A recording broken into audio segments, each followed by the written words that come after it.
Hello friends, welcome back to my channel. இன்றைக்கி நம்ம சேனலில் ஸ்பெஷலாக எல்லா லேடிஸ்க்குமே ரொம்ப யூஸ்ஃபுல்லான பொருள் ஒன்று எப்படி செலவே இல்லாமல் செய்யலான்னு பார்க்கலாம். வீடியோ பார்க்குறதுக்கு முன்னாடி இது வரைக்கும் என்னுடைய சேனலை சப்ஸ்கிரைப் பண்ணாதவங்களும் புதுசாக பார்க்குற வியூவர்ஸும் மறக்காமல் ப்ளீஸ் நியூ கிறிஸ்டல் சேனலுக்கு சப்ஸ்கிரைப் பண்ணுங்கள். ஜென்ரலாக ஆரி ஒர்க், எம்ப்ராய்டரி ஒர்க் பண்ணுற லேடிஸ்க்கு எல்லாருக்குமே இந்த ஸ்டாண்டு ரொம்ப இம்பார்ட்டண்ட். இந்த ஸ்டாண்டு எப்படி வீட்டில் இருக்கிற பொருட்களை வச்சு ரெடி பண்ணலாம் அப்படிங்கிறத பார்க்கலாம்.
நீங்களும் இதே மாதிரி ட்ரை பண்ணி பார்த்துட்டு எப்படி இருக்குன்னு உங்கள் கமெண்ட்ஸை சொல்லுங்கள்.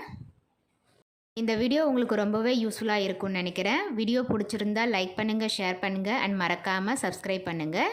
தேங்க்யூ.